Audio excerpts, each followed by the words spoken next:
All attendees are in listen-only mode.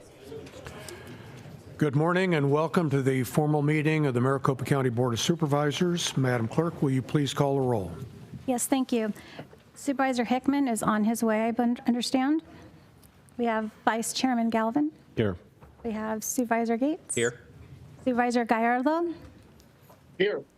And we have Chairman Sellers. Here. Okay, Supervisor Gates, will you please introduce your guest that will lead us in the invocation and pledge today, and could I have everyone stand? Thank you very much, Mr. Chair. Very excited to welcome Warren Whitney with us to lead us in the pledge and the prayer today. Warren is no stranger to the county, actually used to work in the District 3 office back then with Supervisor Bayless, and he now serves as the Senior Vice President of Government Affairs with Valleywise, has been involved in so many groups here in the Valley and in particular in District 3, a longtime friend, and just thrilled to have Warren with us today. Thank you, Supervisor Gates, Mr. Chairman, members of the board. It's an honor to be here today. Please join me in the invocation and remain standing for the pledge. Almighty God, we thank you and ask your blessing as we gather for this meeting. Today we offer three prayers of hope and gratitude. First, we pray for the young men and women who presently serve to defend our country, both here and abroad. We are indeed grateful and pray for their well-being. Secondly, we thank you for those who have gathered here. Bestow upon them a passion for the greatness of our country. And finally, Lord, we thank you for guiding our nation's founders who secured the inalienable rights that you bestow upon us: life, liberty, and the pursuit of happiness. This we pray in your name. Amen. Amen. Please join me in the pledge. I pledge allegiance to the flag of the United States of America and to the republic for which it stands, one nation under God, indivisible, with liberty and justice for all.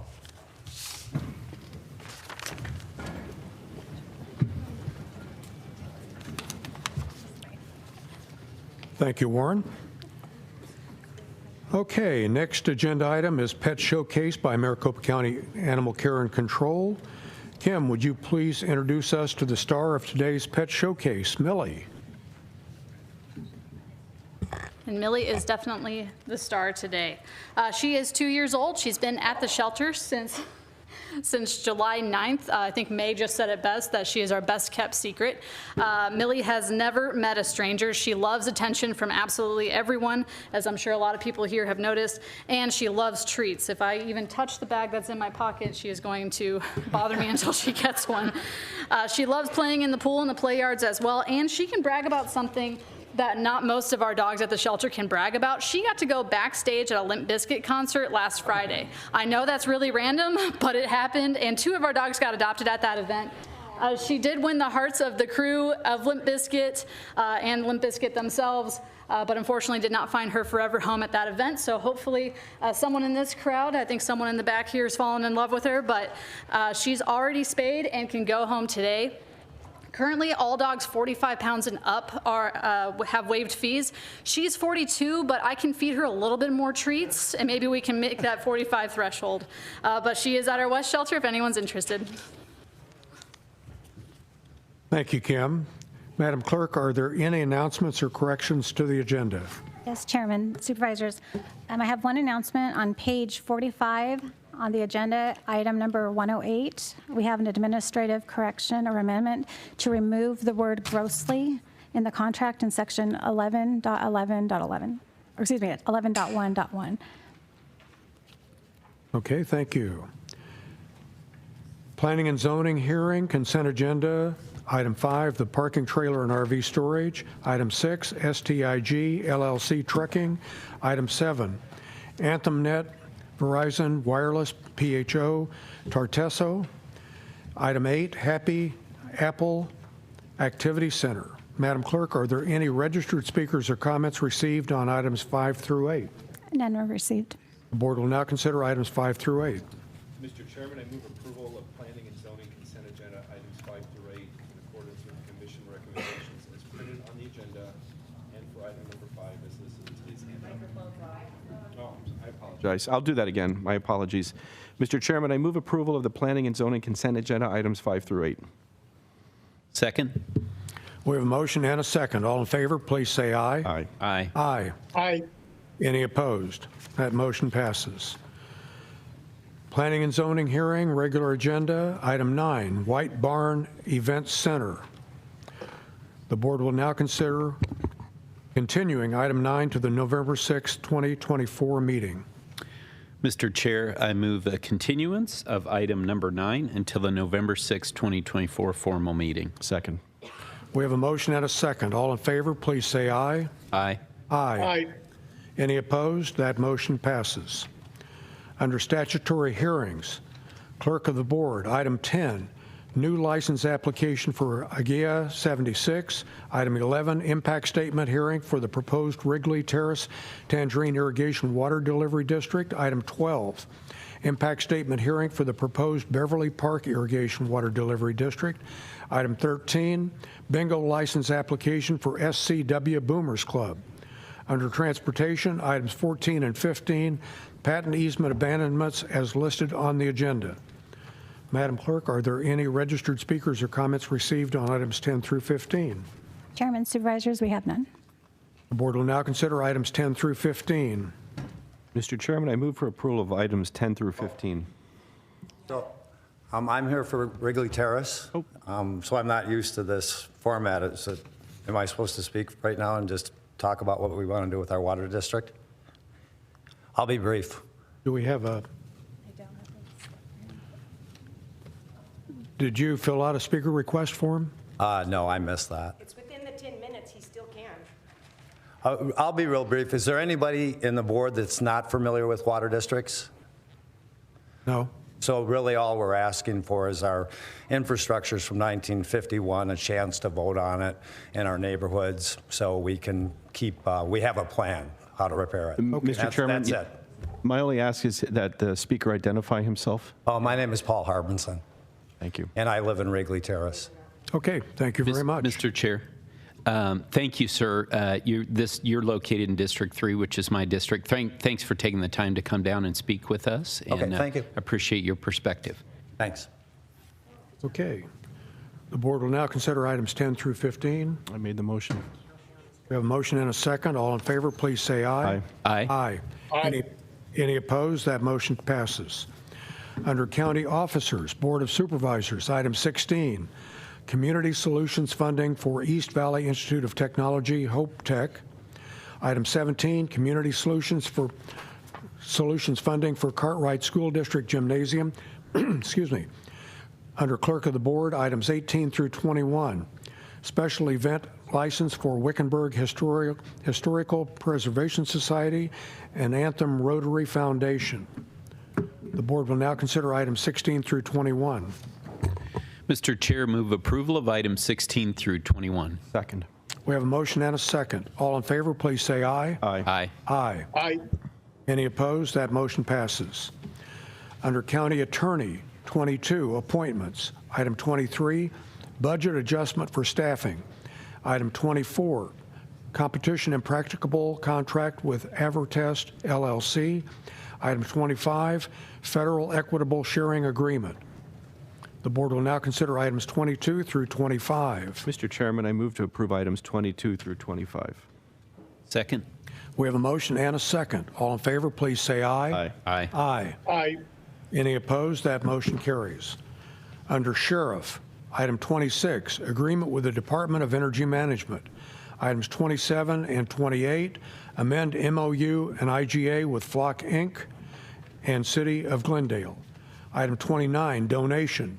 Item 30 through 33, MOUs with Discovery U Elementary School District, Morristown Elementary School District, Impact, Department of Economic Security.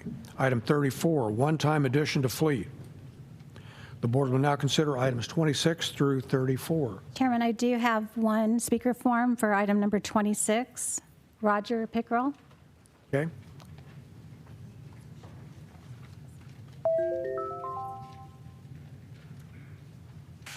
Good morning, Supervisors. agreement with the Maricopa County Department of Emergency Management for securing the cities. Securing the cities in the amount of $200,760 for the award period beginning July 1st, 2024, terminating on June 30th, 25. The purpose of the award is to prevent the successful possession, movement, and deployment of a nuclear or radiological weapon and component materials by an adversary within Maricopa County by enhancing the nuclear detection capabilities of the county and local agencies. Mr. Chair and Board, I'm a Vietnam vet, and I was trained in nuclear, biological, chemical warfare.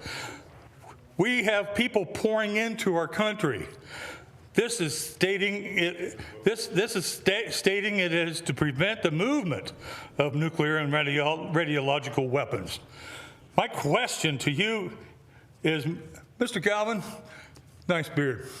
What have you personally done as an oath-taking public servant to complain or come up with a solution to have the border shut down, since we apparently are under threat according to this agenda item? That concerns me about nuclear, biological, chemical. You're running for election, and we always like to know what our people are doing out there when they talk about these type of things. So I'll just ask you, what is it that you plan on doing with this?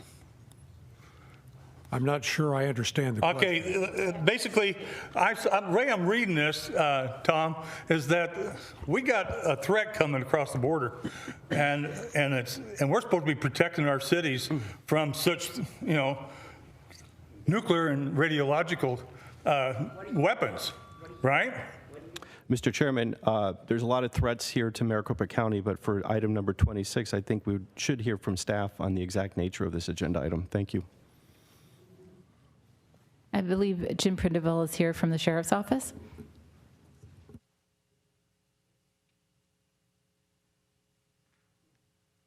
Thank you for the response. I appreciate it.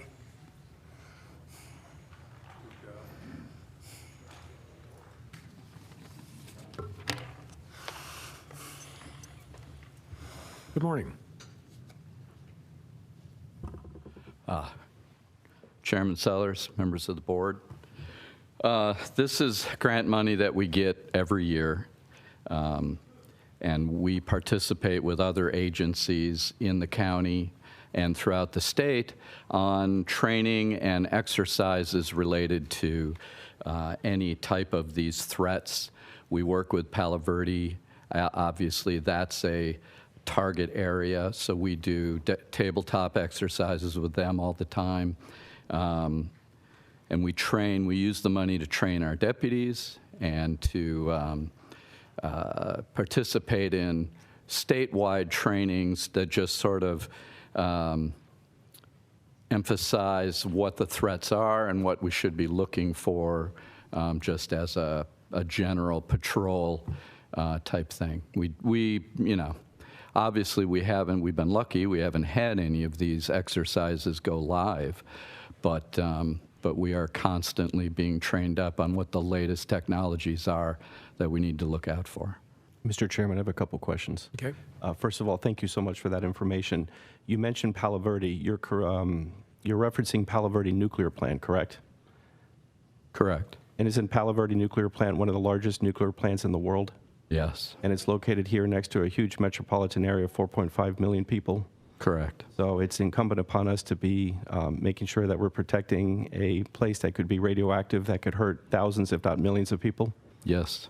And then would you also agree that there's serious threats because we live in a border state? Correct. And there's many different kinds of threats that can either cross the border or could be here within our territory due to the nature of people possibly crossing the border? Definitely. But the Sheriff's Office is monitoring all scenarios and all cases in which we might be threatened by adversaries? Constantly, and we work with the other agencies as well to connect our resources. Okay, thank you for addressing this issue. Appreciate it. Okay, the board will now consider items 26 through 34. Move approval. Second. We have a motion and a second. All in favor, please say aye. Aye. Aye. Aye. Aye. That motion carries. Okay.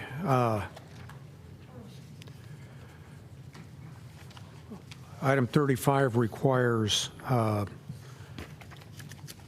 unanimous vote, so we will go to item 36 under Treasurer, offer on tax deeded land parcel 303-23-029A. The board will now consider item 36. Mr. Chair, I move for acceptance by the board of offer number 2 in the amount of $160 by Rialto Hills HOA. That HOA's offer is the highest we receive, so that's why I move for acceptance. I second that. We have a motion and a second. All in favor, please say aye. Aye. Aye. Aye. Any opposed? That motion carries. Under Treasurer, item 37, offer on tax deeded land parcel to 11-02-033. The board will now consider item 37. Mr. Chair, I move for the acceptance by the board of offer number 2 in the amount of $1,800 by Joseph and Joyce May.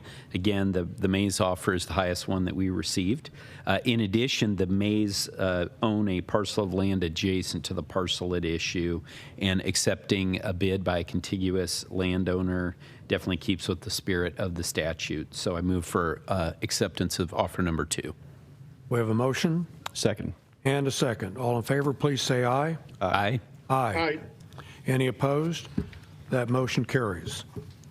Item 38 under Treasurer, offer on tax deeded land parcel 201-30-143. You want to wait for Mr. Hickman, or you want to go forward? Okay, do you have the motion, right? I do. Okay. Mr. Chairman, for item number 38, I make a motion to reject the tax deed land sale that offer submitted for parcel account 201-30143 in concurrence with the Treasurer's recommendation, as the offered amounts are de minimis to the costs incurred by the Treasurer's office to foreclose on the property. Second. We have a motion and a second. All in favor, please say aye. Aye. Aye. Aye. Aye. Any opposed? That motion passes. Under Treasurer, item 39, offer on tax deeded land parcel 503-40-020D. The board will now consider item 39. Chairman, I apologize. I do have a speaker form from Leslie Shepard on item Okay. 39. Hello. I actually meant to start it at 37, but I put 39 because all these land deed parcels. I thought that was interesting that you did reject that one, because that was, to me, when I looked at it, I said, this looks like a setup. I said, I bet you anything they reject this today. And I thought it was ironic that it would be Galvin that did it when he was just asked what he did personally regarding what's going on with the threat to our country as an Mr. Chair, individual. that's not So germane number to the 39, item. excuse me, you're interrupting me, Mr. Gates. So right here we have, it says that you have parcel number 503-40-020D, and it starts talking about this offer for 150. My question actually is, I sent it to Jen Porkowski, I called yesterday. I wanted to know where we go to find out where these parcels can be listed, that people can put a bid out on them, exactly where we go to do that. Because when I look at some of these parcel deeds, I see individual people's names. I don't see businesses buying them. That's why I knew this one was a setup in number 38 that was rejected, which was good. So that's my main question, because we had a gentleman that came up here about 6 board supervisor meetings ago, and he said you guys parceled out his land and you shortened it. So when I asked about it last time, after I'm done, when you guys get to the floor and you can say whatever you want to say, Hickman then said, oh, well, we're not going to be selling out pieces of road to people. Of course I wouldn't ask about selling up a road. I'm asking about you parceling out people's land. How do we know that you have not parceled out people's land? So where do we go to find these parcels so that we ourselves can put bids on them and we can check? Because when I looked up these parcels, I couldn't find them. I literally went on the website where the parcels are found, and they said cannot be found. So my question to you is, where do I go to find out where I can put a bid on this, and exactly what website can they be listed on, and when are they posted? County Manager. Thank you, Chairman. And Darcy can come up and explain where they are located on our website.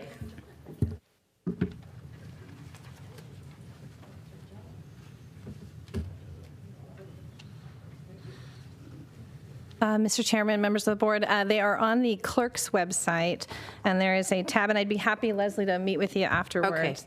But they are under tax deeded land sales on the clerk of the board's website off of maricopa.gov.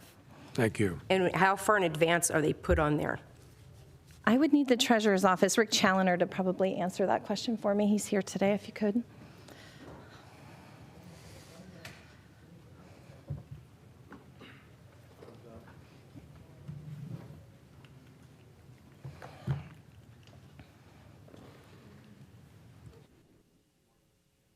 Members of the board. Good morning, Mr. Chairman, members of the board. The list is periodically updated. Statute requires that we submit a list by November 15th to the Board of Supervisors of all of the state-held parcels currently eligible for purchase over the counter.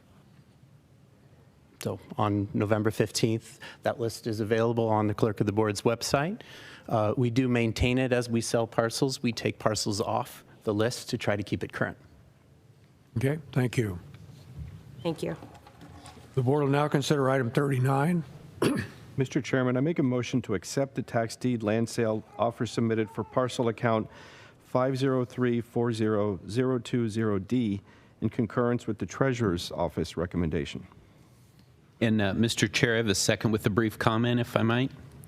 Mr. Chair, I just want to make it clear for the record, there was a comment that was made during public comment. I support public comment on each one of these items. Arizona law allows you to speak on those items. If you speak outside of those items, it's a violation of Arizona statute. When I raise that point, I don't do it to be rude or to cut you off, but to make sure that we're complying with the law. So I just want to be clear about that. I'm going to continue to do that because that's my responsibility as a member of this board, but I do not mean to be rude when I do that. Thank you, Mr. Chair. Okay, we have a motion and a second. All in favor, please say aye. Aye. Aye. Aye. Aye. Any opposed? That motion carries. Under county offices and departments, air quality, item 40, withdrawal of the Arizona State Implementation Plan regarding Rule 600. Item 41, MOU with Hensley Beverage Company. Item 42, air quality annual permitting report. Under animal care and control, item 43, New Hope agreement with AZ Canine. Under elections, 44, precinct committeemen. Under emergency management, item 45, Maricopa County Emergency Operations Plan. Chairman, Supervisors, I do have a speaker form for Don Adams for item 45. Supervisor, board. Maricopa County Emergency Operations Plan. Letter by the Chairman of the Board of Supervisors for 2024 Maricopa County Emergency Operations Plan. The letter of promulgation is signed by the jurisdiction's senior elected and appointed officials. The approval and implementation letter is signed statement formally recognizing and adopting the plan of the jurisdiction all hazards emergency operation plan. This update is primarily surrounding continuity of government to help the county meet national standards for emergency management as part of seeking national accreditation through the Emergency Management Assessment Program certification and to meet provisions of state law related to continuity of government and emergency operations plan. Mr. Chairman, board, my hope is you are looking carefully at this item agenda. It is talking about continuity of government. We, the people, have been warning you that the military is watching you and your hostility toward the people. The Constitution is being noted. BOS, this agenda item that leads us now, let us know that you really don't read these agenda items, because if you did, you would notice that continuity of government means your choices to be complicit to the elections as minimal are and will have consequences. Thank you. The board will now consider items 40 through 45. Mr. Chairman, so moved. Second. We have a motion and a second. All in favor, please say aye. Aye. Aye. Aye. Any opposed? That motion carries. Under Enterprise Technology, item 46, contract expenditure increase with MCM Technology LLC. Items 47 and 48, amend lease and license with Iron Mountain Data Centers LLC. Under Environmental Services, item 49, delegation agreement with the Arizona Department of Environmental Quality. Under Equipment Services, item 50, vehicle exemption from markings and non-government license plates. Under Finance, item 51, funds, transfers, warrants. Under Human Resources, item 52, market ranges. Chairman, Supervisors, I do have 2 speaker forms. The first one is Tom Arnold for number 48. The next one is Lori Baroni for item number 49. Good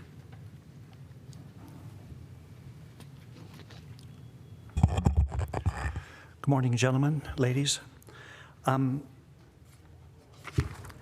was handed this morning. I still work full-time for the Phoenix Fire Department, and I have my duties as father of 9 kids. And I just don't have time to, or I don't make the time to read through all this before. So when I was handed this and read over it, it does raise a couple questions that I'd like to answer to, please. I'd just like to know, Iron Mountain Data Centers, and there's another one that says Enterprise Data Center Systems. What is the $9 million being used for? What do they do? And then I have one more question if my time runs out about, it said something about amendment to license P50297 with Iron Mountain Data Centers to execute the Fourth Amendment. I looked up Fourth Amendment to the Constitution, and it has to do with search and seizure of our property. So I didn't know if this Fourth Amendment is of the U.S. Constitution, or is it a Fourth Amendment to what, please? If you could answer those 2 questions. County Manager. Chairman, it's the Fourth Amendment to the contract for Iron Mountain Data Centers, and that is where we use to back up all of our data and provide, in case of an emergency, that we don't have a data loss. So it's an integral part of our enterprise technology system. If you have specific questions on that, Rich McCaddy is here as well. Mr. Chair, I just had a brief question for the county manager. And by utilizing and partnering with Iron Mountain, does that help to save taxpayer dollars? Yes, definitely. Then having to create something like that at the county. It is definitely cost savings. Thank you. Okay, the board will now consider items 46 through 52. We have a speaker for number 40. All right, Mr. Chairman, there's a Oh, I'm speaker for sorry. number 49, Ms. Baroni. Thank you.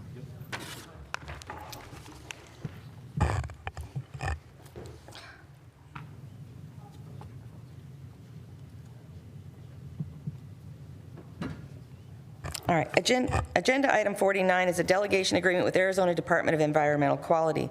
Approve the delegation agreement between the Arizona Department of Environmental Quality and Maricopa County, authorizing the political subdivision of Maricopa County. So you're going to subdivide the county, all right, through its departments of environmental services and air quality to exercise functions, powers, and duties bestowed to them by provision of law. So we're giving them the ability to control the laws.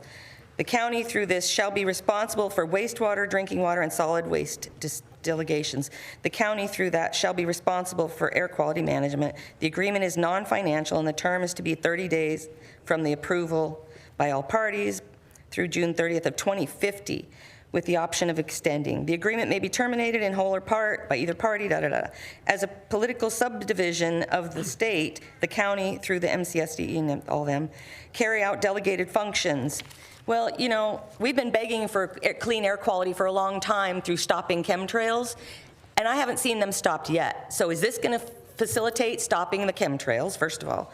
And you're making changes that shall be responsible. They're going to make them responsible for the air quality. That seems like likely to emphasize that it's non-financial, but there are consistent shifts in monies in departments from department to department regularly. Mr. Chairman, the recent events of the Chevron doctrine made many contracts null and void. That being said, we see that you are passing this agenda item to extend it to 2050, 25 years. One of my questions is how many years was the previous contract and what specifically prompted this change? And is it going to stop the dang chemtrails finally? County Manager? Thank you, Chairman. This is actually a delegation for wastewater. It is not a delegation for air quality, and Andy Linton can provide some additional information on this particular delegation. It clearly states air quality is part of this contract.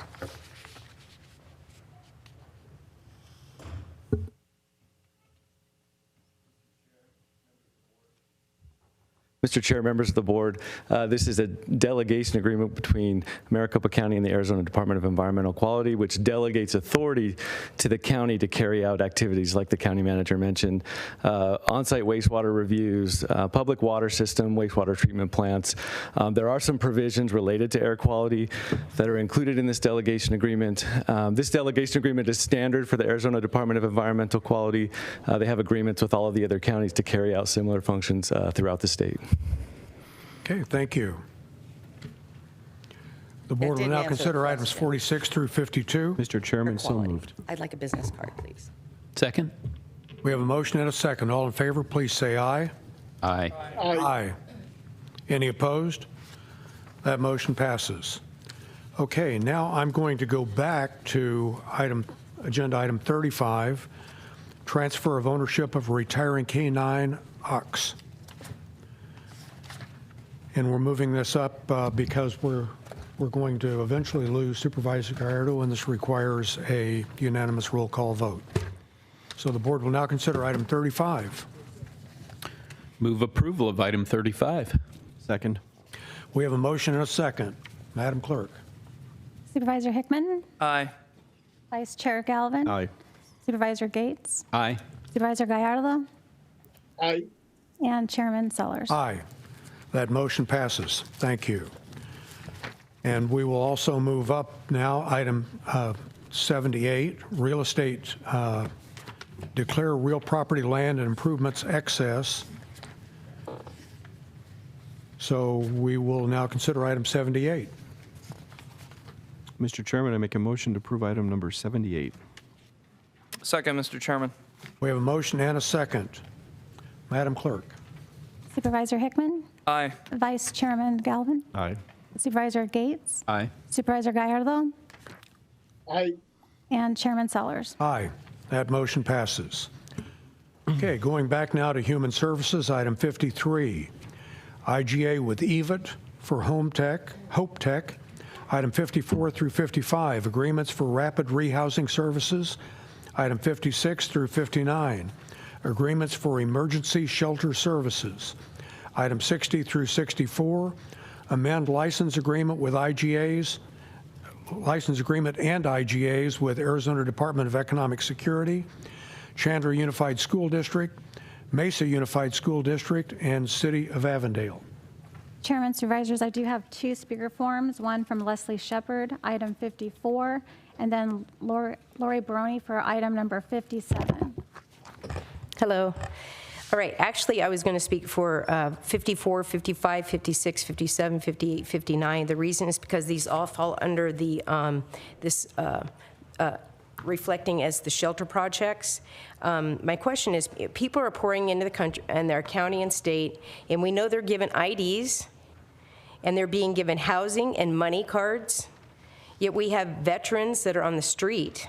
The last time we asked you, is it for the citizens of the U.S., and you said, yes, yet this wokeness of today's corrupt government is displayed as we have to hold courts that have to rule people that are not a citizen, that they can't vote. So that lets us know that, you know, we're in a time where it's total lawlessness.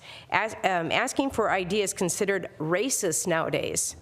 So by some of this, so I'm trying to wonder how it is that you guys are determining who is actually American citizens in need, and I'm going to be very specific, veterans, as opposed to somebody who's coming across the border that we already know that they're being given IDs. Hey, I have no problem with people looking for a better life, but I also know that there's a way it's supposed to be done. You sat here and said you believe in rule and law, Bill Gates. I couldn't help but chuckle.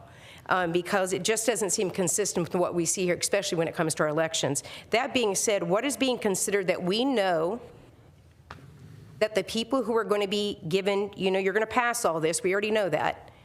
So how do we know that you're actually providing this to American citizens, which is growing in number daily as being homeless, as the people coming across the border who were giving them IDs and money, and how do we know that? How do you prove to us that you're vetting them properly? County Manager. Chairman, Jason is here from the Human Services Department. I'd call him up to answer those questions.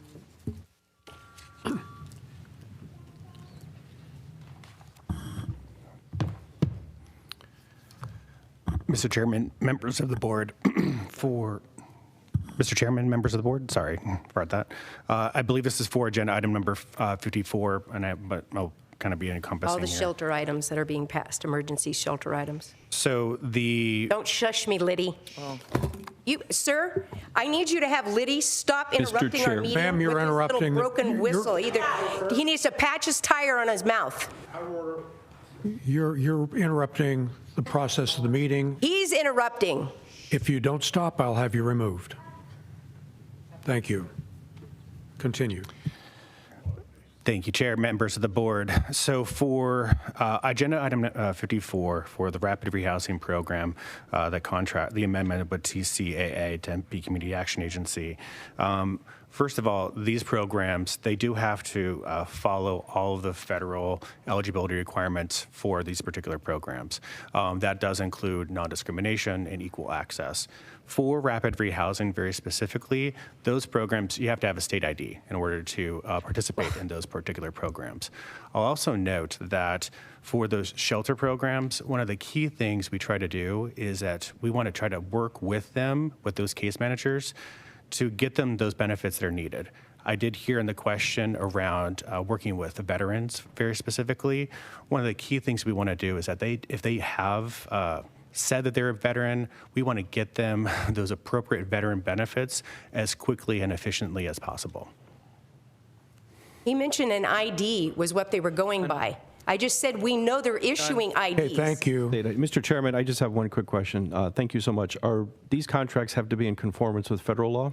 Yes, they do. And state law? Yes. Thank you. The board will now consider... Again, they are given IDs. Out. How do we know which ones You're done. are legal? And let's not have a double standard. Mr. Leaking The board will now consider items 53 through 64. So moved. Second. Excuse me. Lori Oh, we have Barone. another speaker. Oh, Sorry. Yeah, anxious to move on. So first of all, I just want to mention that item number 38, when you passed it, and Which item are you speaking on? I'm speaking on 57, but Okay, I'm let's also go going to with let you know that you finally 57. did not pass one item this time, and it's the first time that in 1,600 agenda items since the first of the year that you haven't passed something, which I think is notable. So moving on, item 57 is also one that I chose to speak on. And I'm all for assisting the American citizens, especially our veterans. But again, I don't believe you can prove and be proven that these people are legal citizens because they are being given driver's licenses and social security numbers and, you know, voter ID. They're being allowed to vote, which goes against our Constitution as well. But that's not being prevented from happening, it appears. So how can we trust anything that y'all are doing regarding giving money to the homeless, which I'm all about American citizens and our veterans especially being helped. But you can't prove to us that those are legitimate citizens you're going to give this money to, based on giving them all the IDs they want, all the driver's licenses, all the voting abilities. How are you going to prevent it? What are you doing to assure us? Other than sitting there and staring at us or shutting us up at every chance and having someone speak about it that never really fully answers the questions of what are you doing to ensure and prevent it. Mr. Chairman, Ms. Barone, do you think the Republican legislature is giving driver's licenses to these folks you're concerned about? Yes, they are being given all kinds of things that American citizens and our homeless vets are not. Okay, then duly noted. Please address that with your state legislature. Thank you. Thank you for saying that. Yes. Board will now consider items 53 through 64. So moved. Second. We have a motion and a second. All in favor, please say aye. Aye. Aye. Any opposed? That motion carries. Under medical examiner, item 65, amend IGA with Arizona Board of Regents, and Supervisor Gates will be recused on this item. Thank you, Mr. Chair.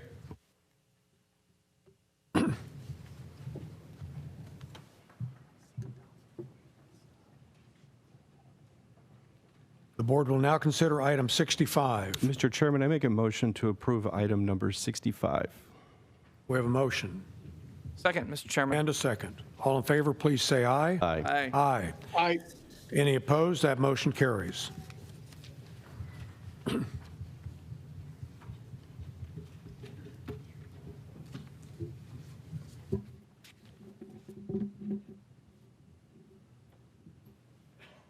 Okay, under procurement services, item 66, traffic stop analysis, item 67, public health building Goodyear North, item 68, on-base EDMS maintenance and support. Under public health, item 69, amend contracts for substance use prevention and response interventions. Item 70, amend agreement with University Central Center LLC. Item 71 and 72, amend contracts with Arizona Alliance Shot in the Dark, Sonoran Prevention Works, and the Faithful City, Inc., and Beltman Relocation Group, Daniels Moving and Storage, and Dirks Moving and Logistics. The board will now consider items 66 through 72. So moved. Second, Mr. Chairman. We have a motion and a second. All in favor, please say aye. Aye. Aye. Any opposed? That motion carries. Under public health, continued, items 73 through 75, agreement IGA and notice of award with TGen, Cartwright School District Number 83, Health Resources and Services Administration. Item 76, reappointments to the Ryan White Planning Council. Under real estate, item 77, agreement and quitclaim deed with the City of Tolleson. The board will now consider items 73 through 77. Motion to approve items 73 through 77, Mr. Chairman. Second. We have a motion and a second. All in favor, please say aye. Aye. Aye. Aye. Any opposed? That motion passes.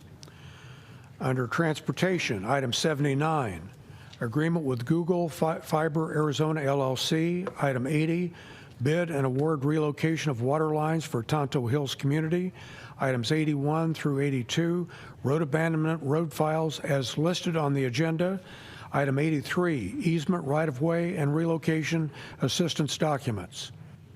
The board will now consider items 79 through 83. Mr. Chairman, so moved.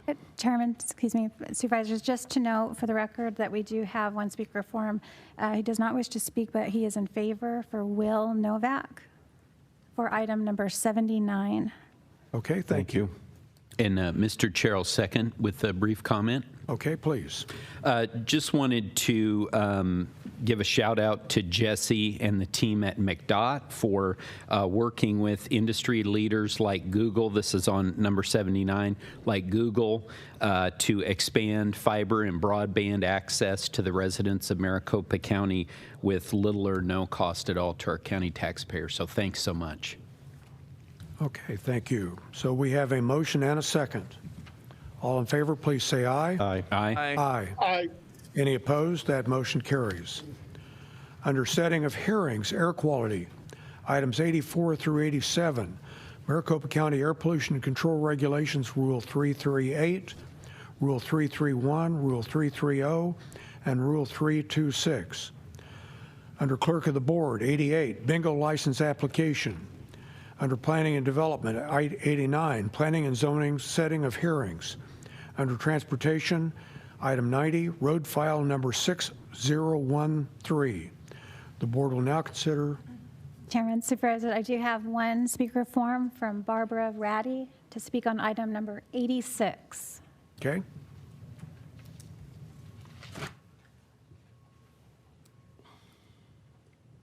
Good morning. When I was reading through this agenda and I see words like volatile organic compound, VOC, emissions. Well, that just makes my heart pound. Volatile organic compound emissions. So could you please explain to me why volatile organic compound is associated with our air quality? Oh, where did I read this up? Maricopa Air Quality Department. I mean, is somebody releasing bad compounds out into our emissions, and how? Only because I don't understand it. So I would just like you to explain to me, what is this all about? I'm nervous about these words. Okay. County Manager, please. Yes, Chairman. Kim Butler from Air Quality is here, and she can explain what a volatile organic compound is. And does that have to do with the chemtrails? No, volatile VOC emissions are generally from a variety of different solvents and processes that occur. Kim is an expert in that, and she can give you some information on what a VOC is. I guess the green light, I'm good. All right. Yeah, we can certainly. The volatile organic compounds are released from any number of different kinds of products out there, for everything from paint to gasoline to everything. And this rule is to help in the control of those and ensure the limiting of the release of those. And this is for setting a hearing to discuss this further in 30 days. Mr. Chairman, could you give an example of how, or it should be limited, let's say in the case of, I think you said paint? Yeah, some of the regulations required on that include making sure that they're covered and closed when not in use, using lower VOC volatile organic compound containing products, things like that. Is this also in regard to like automotive shops that are using paint booths? This particular one is not. Okay. We have a specific rule to that that's not currently being worked on at this time, but that is specific. This rule is more of a, if we don't have a specific rule for that industry, these are the regulations that we fall to. But most industries have their own specific rule, and this was an update to this one too. Okay, could I also ask you, removing the regulation of solvents, what does that mean? I'm sorry, you have exhausted your time now. Mr. Chairman, I'm actually interested in that question, if I may. So Okay. Thank you. Please go ahead. Sure. What happened, if you look further on there, Rule 331 is our solvent cleaning rule. And in this process, we created a better divide between what is a volatile organic compound and what is a solvent cleaning product. Alcohols and things like that that are used that. So those are being regulated under a separate rule. So that's all that was, is that separation. There's no change in that regulation per se, but it just makes it clearer and easier for the facilities and the industries to utilize and access our rules and understand the regulations. So did you answer what the volatile compound is? I want to thank you. You're trying to stay within the rules that you've so we can keep this meeting going. So I appreciate you calling attention to that, and I also appreciate Mr. Galvin deciding to ask the question to a hearing that, and I'd like to know it as well. So thank you for responding in that way. Okay? I have no further questions. Okay, thank you. Okay, the board will now consider items 84 through 90. So moved. Second. We have a motion and a second. All in favor, please say aye. Aye. Aye. Any opposed? That motion carries. Under consent agenda, items 91 through 97, cancellation of the election and approval of appointments. Items 98 and 99, duplicate stale dated warrants. Item 100, delinquent property tax interest waiver. Items 101 and 102, donations. 103, Head Start report. Item 104, minutes. Item 105, tax abatement. Item 106, secured, unsecured tax roll corrections. Chairman, Supervisors, I do have one speaker form from Annette Yonklin for item number 91.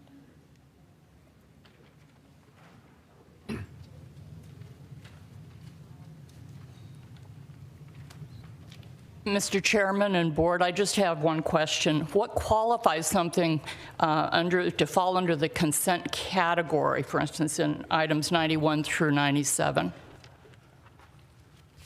County Manager? I will defer to the clerk's office. Normally, these agenda items usually are just go through consent. There's nothing really to discuss on that. It's just something that we have, like a Head Start report. It's administrative. So normally those just go into the consent items. Ma'am, are you interested or a member of this irrigation district? No, I'm not. Okay, thank you. Thank you. Okay.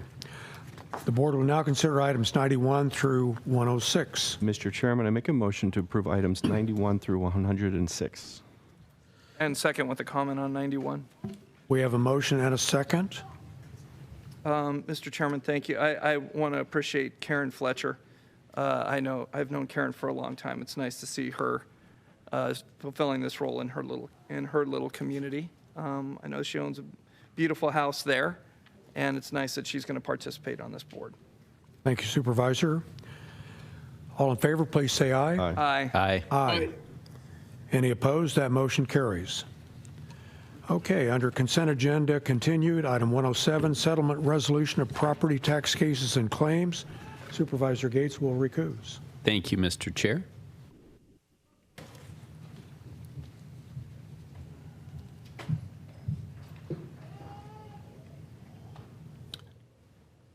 The board will now consider item 107. Mr. Chairman, I make a motion to approve item number 107. Second, Mr. Chairman. We have a motion and a second. All in favor, please say aye. Aye. Aye. Any opposed? That motion carries.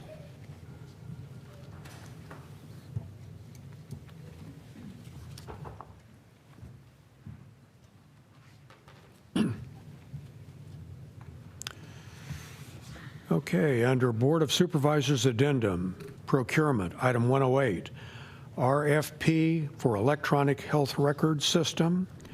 Under County Attorney, 109, initiate litigation for zoning violation.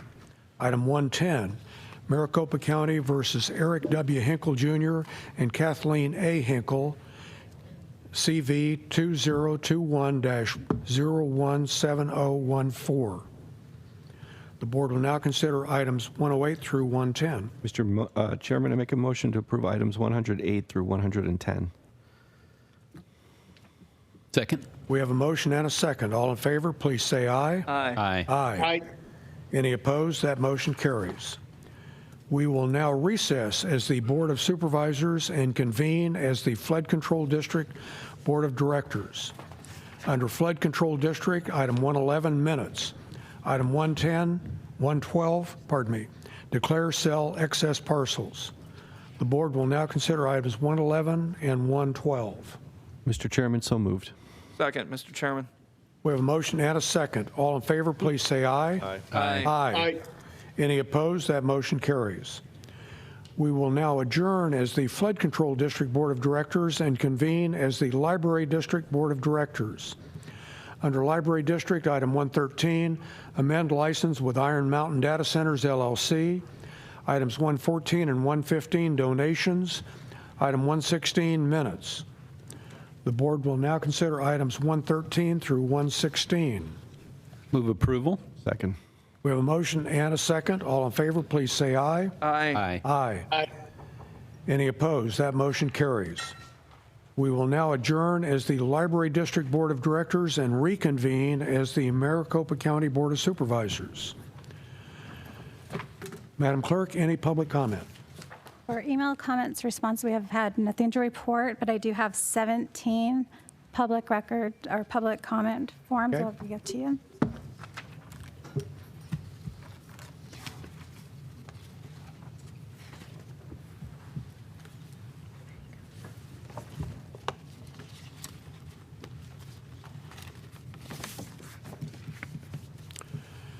Okay, first up is Don Adams and then Barbara Ratty.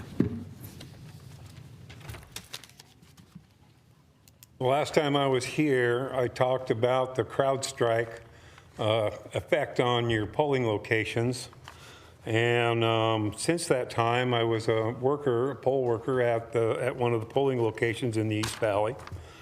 And you guys, one thing I noticed was you guys supplied your own IT tech this time And during some slow time, I was talking to the IT tech, and he told me that the difference between internet and intranet, which you guys are on, intranet, that's the internal network, but it's all connected. And he said there is no air gap. I also talked to an outside computer expert, IT tech type of guy, and he also said there was no air gap. But he says those systems are connected to the internet. And the main thing I saw from the one kid that told me, he pointed out the modems and everything at the polling locations that connected it to the internet. And because each one of those printers has a laptop computer inside of it. So, Ms. Pokorski, I don't know if you've been fed some misinformation or not, but you made the comment last time that the ballot tabulation center was air-gapped. Now, I don't know what you meant by ballot tabulation center. If that's MTech, I could see why you want that air-gapped, so you could hide all your criminal activities. The best thing that you people could do would be to resign in disgrace with full disclosure of your crimes. And I only have one question for you. What you going to do when they come for you? Barbara Ratty and then Jacqueline Bassett.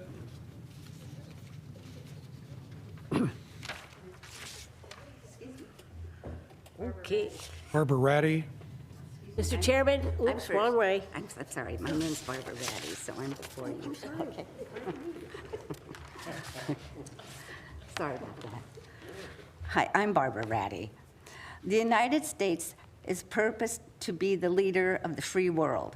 Yet, at last BOS meeting, that special meeting you had a week ago, Monday, I believe it was, Thomas Galvin spoke condescendingly and disrespectfully to Barbara Hyatt when she mentioned the fact that other countries around the world have removed election machines from our voting process.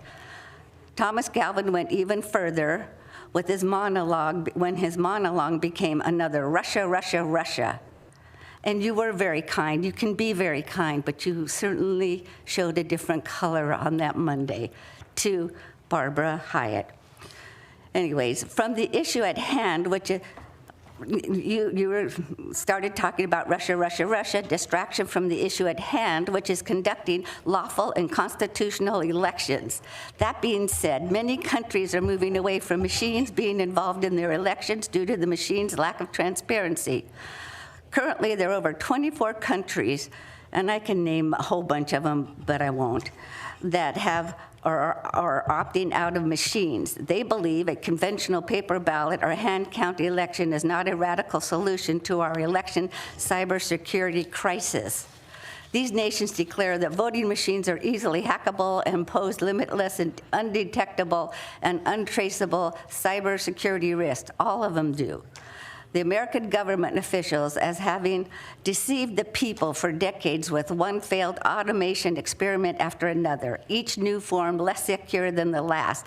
They sell the illusion of convenience to Americans while profiting in the back end. In fact, they say to it, it's time you wake up to this deception and demand real election security. That's what other countries are saying about us.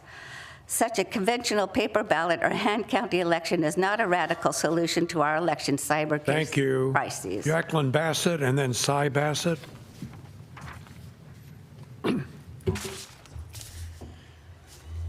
Chairman, board, continuing on about the election machines and why they should be eliminated here in Maricopa County, I want to share with you how Germany began and then did away with electronic voting. Germany piloted its first electronic voting machines in Cologne in 1998. By 2005, the general election, nearly 2 million, or 3% German voters, were using machines to cast their vote. After the 2005 election, 2 voters brought a case before the German Constitutional Court, arguing that the use of electronic voting machines was unconstitutional and that it was possible to hack the voting machines. Thus, the results of the 2005 election could not be trusted. The German Constitutional Court upheld the argument. The court noted elections are constitutionally required to be public in nature and that all essential steps of an election are subject to the possibility of public scrutiny unless other constitutional interests justify an exception. The use of voting machines which electronically record the voters' votes and electronically ascertain the election result only meets the constitutional requirements of the essential steps of the voting and of the ascertainment of the result can be examined reliably and without any specialist knowledge of the subject. The very wide-reaching effect of possible errors of the voting machines or deliberate electoral fraud make the special precautions necessary in order to safeguard the principle of the public nature of elections. This decision by the German Constitutional Court, stressing the need for transparency in the electoral process without specialist technical knowledge, effectively ended Germany's recent use Thank you. voting. Cy Bassett and then Roger Pickerel.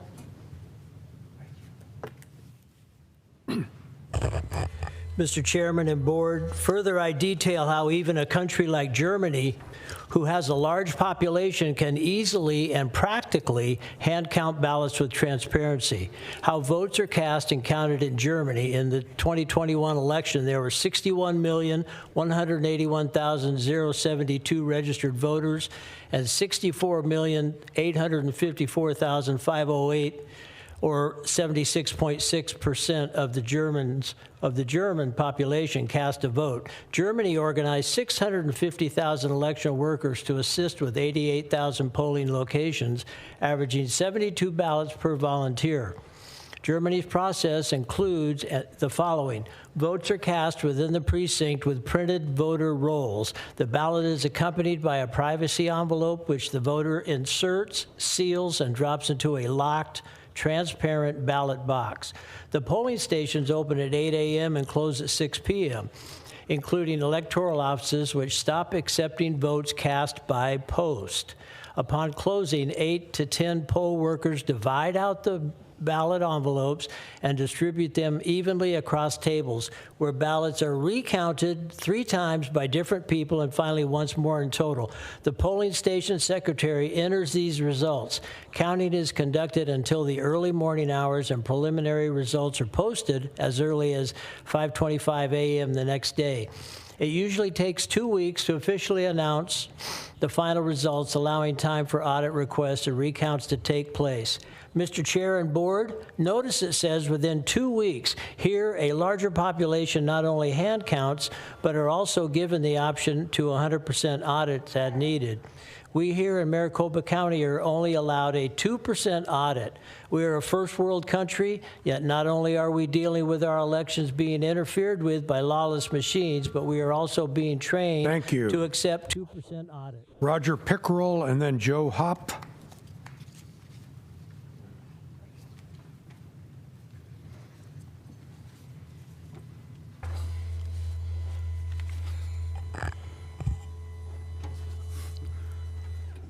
Chairman, Arizona is a battleground state comparison.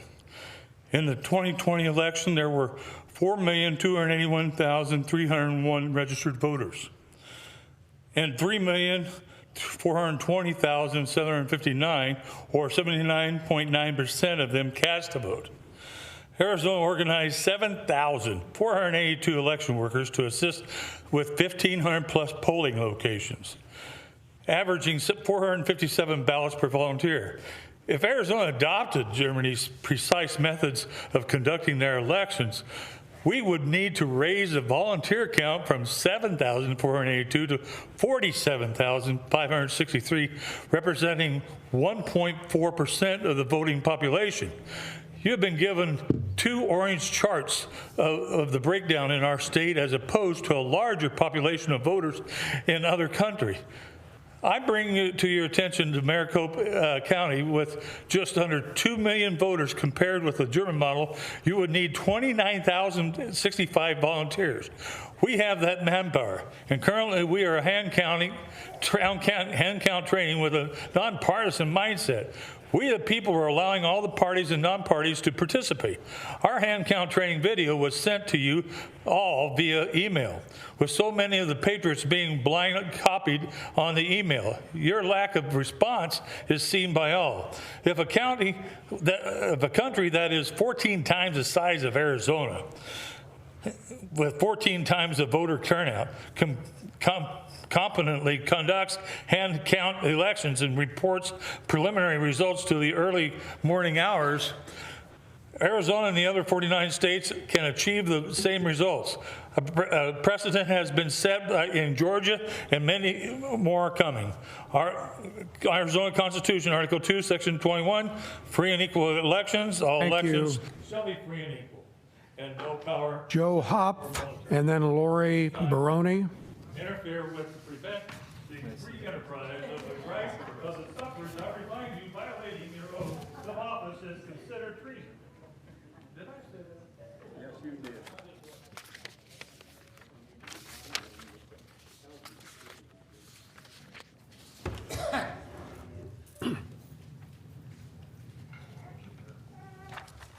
Mr. Chair and Board, even more alarming, cybersecurity experts have proven that any electronic device, regardless of its location or network connection, is vulnerable to remote access.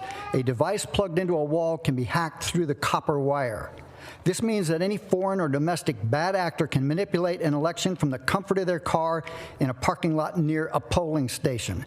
The origin of the equipment and parts, whether made in the United States or not, is irrelevant in the face of such vulnerabilities. Jen Porkowski used the term air gap. This word means nothing as far as what reality really is. Experts who investigated this highly disagree with Jen that the term air gap means security. Hand counting is a far better solution to protecting the security of our vote. It is both transparent and much cheaper. The financial implications of using machines in our elections versus paper ballots and hand counting are staggering. Consider this. We are investing billions of dollars in equipment that is rapidly being outdated and insecure. This is not only imprudent, but also a grave betrayal of taxpayer trust. Yet there is a compelling alternative: conventional hand count elections, which have proven to be both cost-effective and secure. Consider the United Kingdom, where the cost to count each ballot by hand is the equivalent of 13 cents, even with the added complexity of ranked choice voting ballots. In the United States, this cost could be halved due to the simpler ballot structure. With 154 million ballots cast in the 2020 federal election, the total cost of hand counting those ballots would have been approximately 20 million. This figure not only pales in comparison to the exorbitant 1 million to 3 billion needed for new electronic equipment and the additional 100 to 300 million for annual maintenance and updates, but it is presenting a promised opportunity for significant cost savings. Currently, we have nonpartisan, bipartisan hand count trainings underway. These would be trained volunteers at a cost of $0. Thank you. Lori Baroni, and then Mary Jane Viola. Good job, buddy.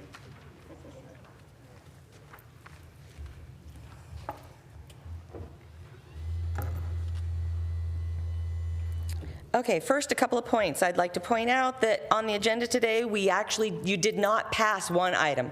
Out of the 1,600 on average items since the beginning of the year, that's a first. Congratulations. Secondly, the agenda was not posted until after midnight last night, which is a violation of your stated rules. Also, precedents about the machines has been set, ruled as unlawful and unconstitutional. Similar rulings have been documented in other countries. Knowing this, we're again asking you to do the right thing and to assure us that a hand count of all voting will be welcome to the voting centers, precincts, regardless of your choice to possibly allow these unlawful voting machines. We're wanting to make appropriate changes to allow hand counts and to stop the use of machines in our elections. At minimum, we are asking for your support to promote a nonpartisan, bipartisan hand count option at each voting location in Maricopa County. Hand counting is not just a financial bargain, it's a crucial step towards restoring public confidence in our electoral process. As the previous person mentioned, in the UK, they are using strict chain of custody rules and rigorous auditing procedures to ensure that every ballot is accounted for. Results are typically announced within 24 hours, demonstrating efficiency need not be sacrificed for security.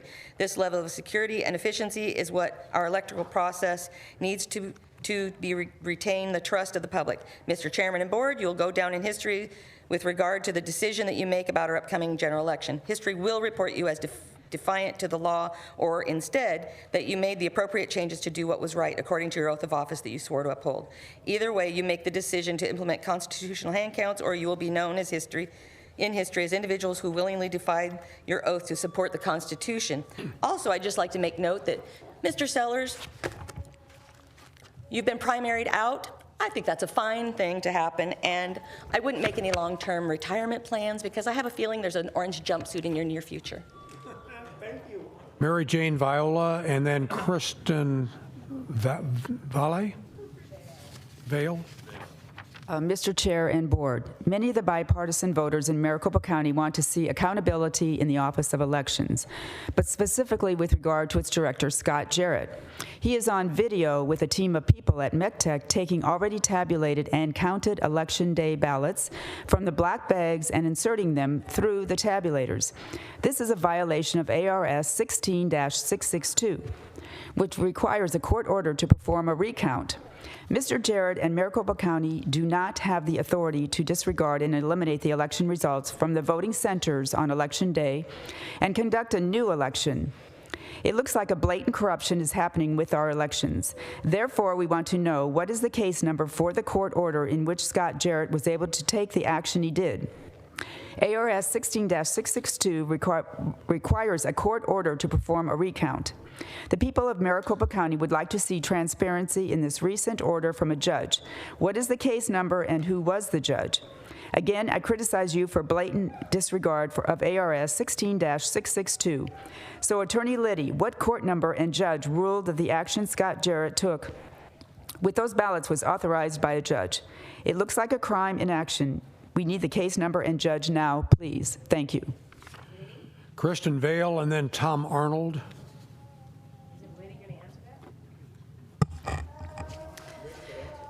Chair and Board, we the people were denied a true 100% audit in the primary. The public servants have implemented little rules and laws that are in conflict with the Arizona Constitution. In Arizona versus Miranda, the Supreme Court ruled that no law or rule can supersede the Constitution. You, public servants, have trained the parties to conform to your unlawful actions. This is done by telling the party clubs, which consist of Democrats and Republicans and a few other nonpartisan registered voters, that a 2% audit is acceptable. Would you be willing to give up 98% of your salary and be satisfied with just 2%? If you are not willing to give up 98% of your income, then why would you believe that a 2% audit of election results would be acceptable to we the people? Unfortunately, we live in times in which even the party system has become part of a manipulation and a stripping of our rights by removing accountability. Board of Supervisors, you are responsible for same-day voting here in Arizona, and you must and will be answering for your actions if you continue to violate the Arizona Constitution. Let me remind you, the Arizona Constitution reads, Article 7, Section 11, there shall be a general election of representatives in Congress and of state, county, and precinct officers on the first Tuesday after the first Monday in November of the first even-numbered year after the year in which Arizona is admitted to statehood and biannually thereafter. Will you abide by the constitutions as you swore an oath to do so? I pray that you do. I pray for your souls. Tom Arnold, and then Kathleen Harrell.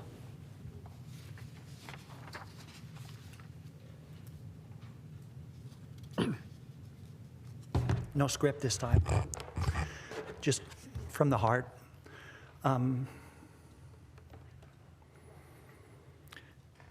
It goes back many, many years ago when McCain was running against Hillary, And there was a documentary called Clinton Cash, and it was very eye-opening. And again, the people who put it out, I'm not sure what their agenda was. All I know was it raised some questions in my mind regarding the veracity of that. And the part that makes me wonder, is it true or is it not true, was there was no rebuttal put out by the Clintons. So what I'm trying to get to is election integrity. One night, again, I went to a program. Michelle Swinick was the lady who made the presentation. And she talked about how she was only allowed certain times from somebody in the county to get the information that she got. I thought that was public record. And some of the things that she held up was a paper that had computer-generated numbers on it, I'm assuming election numbers, and it was crossed out, and there was something in pencil written above it. Again, I don't know what her agenda is. I hope it's in election integrity. And she also had one other thing that it was almost like a tabulator tape that was torn off, you know, and the little, like on your receipts it was ripped off, and there was information that apparently was not visible. So it just gave me questions. Thank you. Kathleen Harrell and then Pat Mead.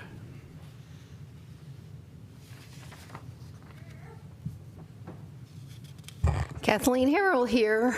I was a poll worker in 2016 when Mr. Hickman was elected. And we signed our name in the poll book. And we counted every single piece of paper that came into the poll location and every single piece of paper, including scratch paper, that went outside of the poll location. And we had the results the same night. And it's only taken you guys 8 years almost to ruin the whole thing. How did you do it? You brought in machines. You got rid of the hand. You got rid of people. You got rid of our signatures. You don't even know who signs the ballots.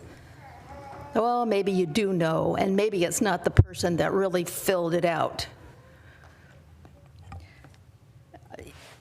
And I got so excited the other day when I heard that the state of Virginia was going to go back to paper ballots, and I was thinking, oh boy, they're going to do the whole thing. Well, no, they're not going to do the whole thing.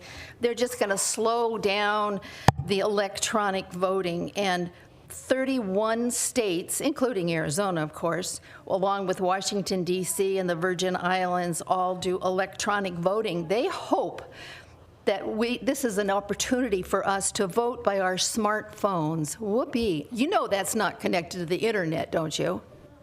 And nobody can mess up with that. No, no, no, no, no. Well, that's email, fax, and internet connection. And Arizona's already doing it, and they do it, they do it for military. There are exceptions, but they want everyone to do it, everyone. Just stay home. It's really convenient, and maybe they'll find the count out. Well, who cares what the count is? Who knows who voted? I don't know. Do you know? Not me.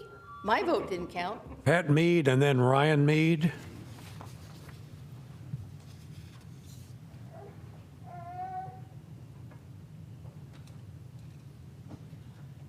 Good morning, Board of Supervisors. I've come here several times before to talk about election integrity and how it's not.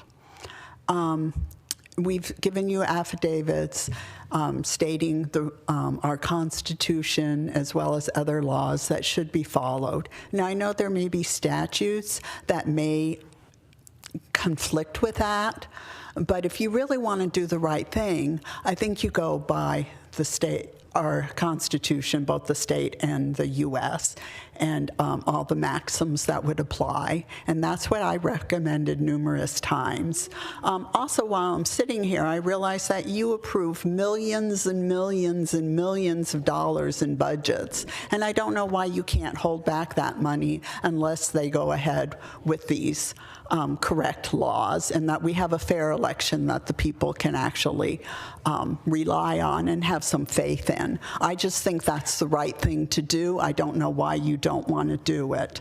Also, a 2%, I liked what she said, a 2% audit is not acceptable. We need access to everything. Everything's supposed to be open and transparent so the people have confidence in what's going on in our elections. And we've said over and over again that the machines are not. We feel that they are connected to the internet. We've proven that they're not certified and all these other things. One day, hand count, small precincts, you can make those precincts small. We don't need voting centers. What we need is integrity and faith in our election that they are fair and honest. Thank you. Ryan Mead and then Tony LaRosa.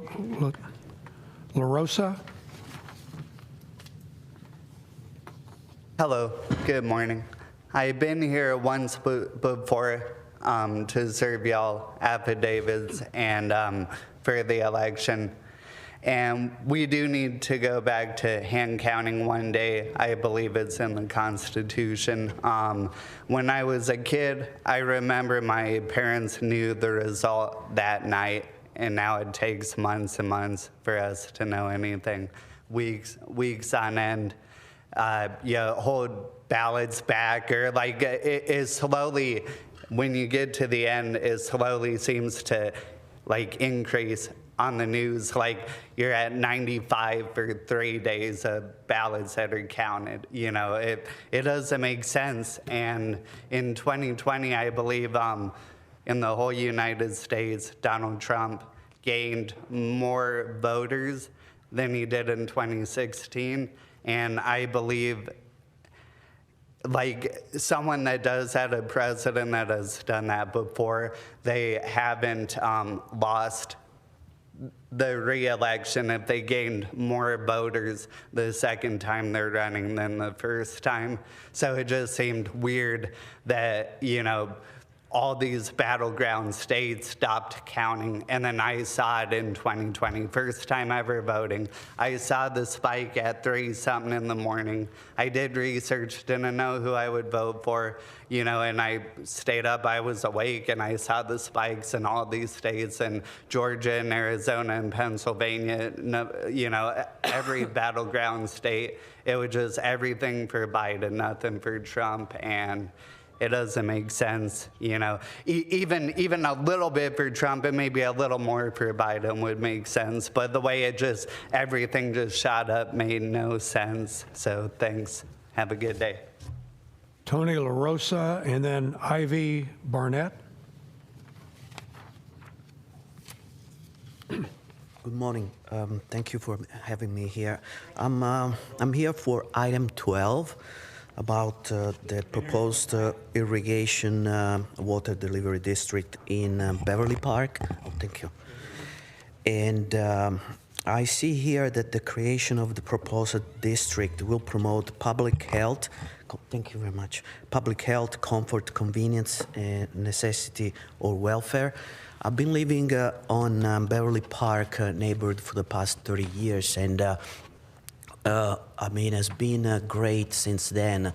Of course, irrigation has some hiccups here and there, but I don't see a reason why we should change something that is not broken, or fix something that is not broken. So I'm actually, I don't know if it's the right place to say I'm opposing to this, and that's it. I don't know what else to say, but to me, creating that will not promote health, comfort, or convenience. I mean, we've been good all those years, thanks to the irrigators, thanks to SRP and everybody else. So I don't see why we should create something and add some bureaucracy that actually works fine. So that's all I have to say, but thank you very much for having me here. I appreciate it. Mr. Chair, if I might, to this gentleman, that item was handled earlier, but that is in District 3, and I'll make sure that my Chief of Staff, T.J. Mitchell, follows up with you. Thank you. It's the first time for me here. I didn't know what to do, and in fact, I gave the form the last minute, at the last second, actually. And so hopefully something is, I don't know, I just say what I think. And thank you very much. I appreciate it. Thank you. Have a good day. Bye. Ivy Barnett, and then Kyle Barnett.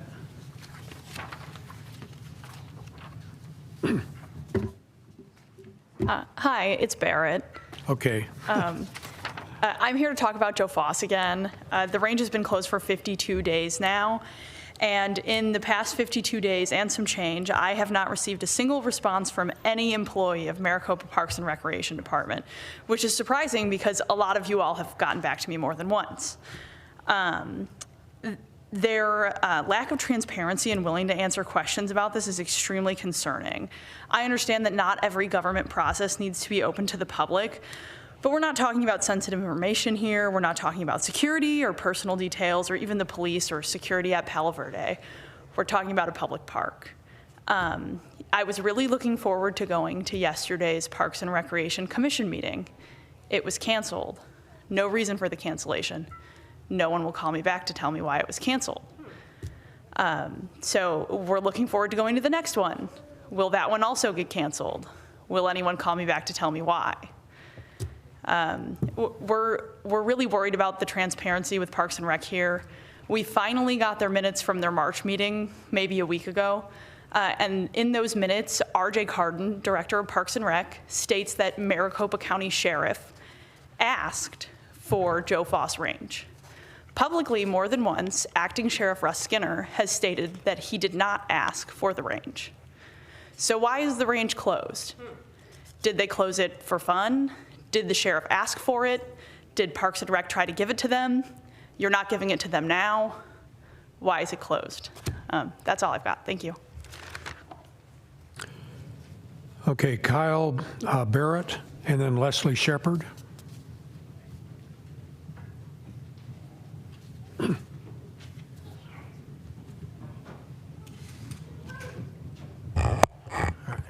Good morning. We're back again to remind you that Joe Foss Range is still closed to the public. I think that most of what needs to be said has been said already, so I'm going to use my part of my 2 minutes here to tell you a story about a shooter who used to attend some beginner shooting matches that I ran back when the range was open. I'm not going to mention his name for his privacy, but he is 24 years old, and in early 2023, he had a stroke that left him without the use of his right arm and partial use of his right leg. His mental faculties and speech were also severely impaired initially, but by the grace of God, he recovered these quickly. Because of the stroke, this young man would shoot the matches with his left hand only, what used to be his non-dominant hand, and he would shuffle around the range because of how poorly his right leg works. But he still showed up anyway. When he would reload on the clock, under time pressure with everyone from the range watching him, he would have to do it one-handed, and he was shooting a revolver. Any of you here that owns a revolver, I challenge you to go home and try to reload it with only your left hand. I guarantee that if you can figure it out, if you can figure out how to do it at all, you won't be able to do it as fast as this kid could. I suspect that for a young person who suffered as much as he has, shooting those competitions was probably pretty empowering, and I hope you're all happy about taking that away from him. And we will certainly pass your comments back to Parks and Recreation. Thank you. Leslie Shepard.